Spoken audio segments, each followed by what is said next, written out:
तालिबान ने पाकिस्तान को वो मजा चखाया जो पाकिस्तान कभी नहीं भूलेगा, लेकिन दूसरी तरफ वो भारत के सामने रह रहकर गिड़गिड़ाता रहता है, जो ये साफ दिखाता है कि वो तालिबान जो पाकिस्तान का कभी पक्का साथी हुआ करता था, वो भारत के साथ आना चाहता है, भारत के साथ चलना चाहता है।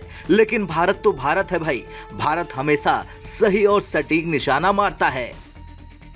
अब तालिबान भारत से रिक्वेस्ट करने लगा है कि वो भारत में उसे अपना दूतावास खोलने की इजाजत दे और कह रहा कि हमें अपना दूतावास भारत में भी खोलना है।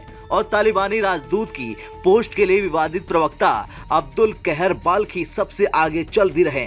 ये वही बाल्खी है जिसने कथित रूप से पत्रकारों को मौत की धमकी दी थी। दरअसल तालिबान ये तब से चाह रहा जब से भारत ने अपने काबुल स्थित दूतावास को फिर से खोल दिया है, और अब इसी वजह से तालिबान भारत के सामने रो रहा कि उसका भी राजदूत नई दिल्ली में तैनात किया जाए।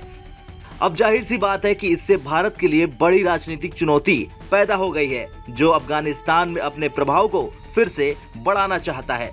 चलिए अब जानते हैं कब से तालिबान भारत से ये रिक्वेस्ट कर रहा दूतावास खोलने वाला। तो तालिबान के विदेश मंत्रालय ने पिछले साल यानी 2022 के जुलाई महीने में पहली बार अपने राजदूत की तैनाती के लिए अनुरोध किया था। तालिबान ने ये दाव तब चला जब भारत के संयुक्त सचिव जेपी सिंह काबुल की यात्रा पर गए थे।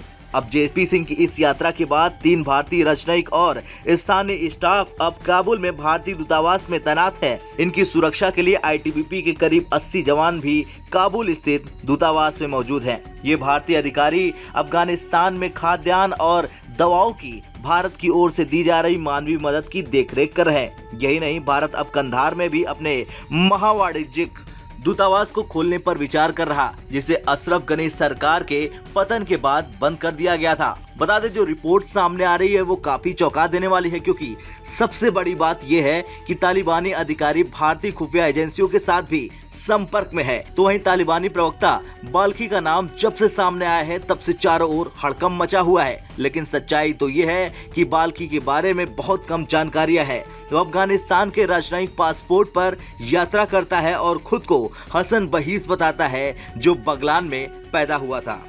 वैसे तालिबान बार बार भारत के साथ दोस्ती की बात करता है और पाकिस्तान को आए दिन धोता रहता है, खास तौर से बिलावल भुट्टो जरदारी को।